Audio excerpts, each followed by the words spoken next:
बिस्मिल्लाहिर्रहमानिर्रहीम, अस्सलाम वालेकुम। आज हमारे किचन में बहुत ही मज़े का, बहुत ही स्पाइसी, मज़ेदार मसाला बीफ बोटी बनने लगा है। बहुत ही मज़े का, बहुत ही स्पाइसी, बहुत ही टेस्टी। आप इसको एक दफ़ा बनाएंगे तो आप उँगलियां चाटते रह जाएगी, इतनी मज़े की रेसिपी है। आपने बस ये करना है कि वीडियो को स्किप नहीं करना और पूरी वीडियो एंड तक देखनी है। मसाला बीफ बोटी बनाने के लिए हमें चाहिए जी 1/2 kg मैंने बीफ लिया है। इसकी मैंने छोटी छोटी सी बोटियां कर ली है इसकी, और इसमें चर्बी नहीं होनी चाहिए, ठीक है जी।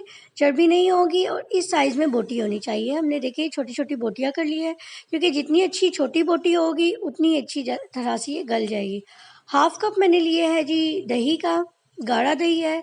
लहसुन अदरक का पेस्ट है 2 टेबलस्पून लिया मैंने। नमक जाएगा इसमें 1 टेबलस्पून। सुरख मिर्च पाउडर है ये 1/2 टेबलस्पून है। हल्दी है 1/4 टेबलस्पून।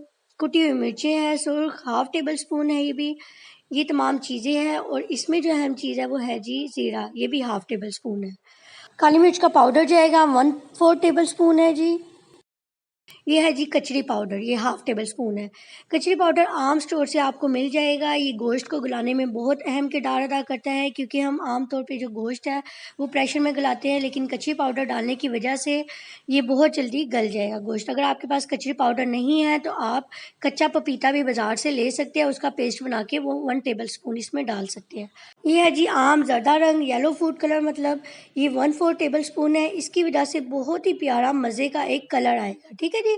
ये डालने की वजह से बहुत प्यारा कलर आएगा। गरम मसाला है 1/4 टेबलस्पून है।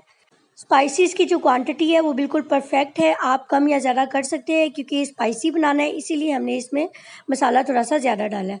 ये बहुत ही मज़े का बनेगा। इसको अच्छी तरह से मैंने मिक्स कर लिया और इसको तकरीबन हमने 5 से 6 घंटों के लिए रख दिया है, मैरिनेट के लिए फ्रिज में रख दिया है, ठीक है जी। किसी बॉक्स में डाल के 5 से 6 घंटों के लिए फ्रिज में मैंने रख दिया। 5 से 6 घंटों के बाद इसको हम ओपन करेंगे और इसको हमने जस्ट फ्राई पैन में हमने फ्राई करना है। ये तकरीबन 3 टेबलस्पून है ऑयल का लिया है, और इसमें हमने गोश्त को डाल देना है। कचरी पाउडर डालने की वजह से ये बहुत जल्दी टेंडर हो जाएगा। आमतौर पे जब हम गोश्त को गलाने में आधा घंटा लग जाता है। इसमें मैंने तकरीबन 1/2 कप पानी का डाला है, और इसके ऊपर मैंने ढक्कन डाल देना है।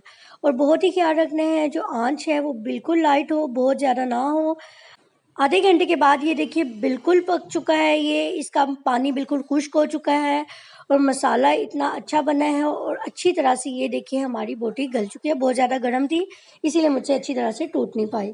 बहुत ही अच्छी तरह से हमारा गोश्त गल चुका है। ध्यान ये रखना है कि हमने इसमें कच्चा पपीता, अगर आपके पास नहीं है तो कचरी पाउडर डाल दें। कच्चा पपीता डालेंगे तो आप ओवरनाइट भी रख सकते हैं, लेकिन जब आप कचरी पाउडर डालेंगे तो ज़्यादा से ज़्यादा 5 या 6 घंटे इसको मैरिनेशन के लिए रखिए, ज़्यादा देर नहीं रखिएगा। और जो कचरी पाउडर है वो आम किसी भी बड़े स्टोर से मिल जाएगा, आपको इजीली अवेलेबल है। अब तो कचरी पाउडर बहुत ही आसानी से मिल जाता है, इसकी वजह से बहुत ही जल्दी गोश्त गल जाता है। देखिए मैंने पैन में बनाया है, और वो जस्ट हमने आधे घंटे के लिए उसको ढाँप के रखा था, थोड़ा सा पानी डाला था, और बिल्कुल स्लो फ्लेम पे बनाया है। बिल्कुल भी तेज़ आंच नहीं रखनी, क्योंकि तेज़ आंच रखेंगे पानी खुश्क हो जाएगा और गोश्त अच्छी तरह से टेंडर नहीं हो पाएगा। तो आप मज़ेदार मेरी स्पाइसी बोटी, बीफ बोटी की रेसिपी को ज़रूर ट्राई कीजिएगा। और अगर आपको अच्छी लगे बीफ बोटी की रेसिपी, प्लीज़ एक लाइक ज़रूर कर दीजिएगा। और अगर आप मेरे चैनल पे नए हैं, अभी तक आपने सब्सक्राइब नहीं किया, तो प्लीज़ सब्सक्राइब कर दीजिए मेरे चैनल को, और साथ बने हुए घंटी के निशान को ज़रूर प्रेस कीजिएगा, क्योंकि उसके दबाने से मेरी हर वीडियो का नोटिफिकेशन आप तक पहुंचेगा। अपना ख्याल रखिएगा।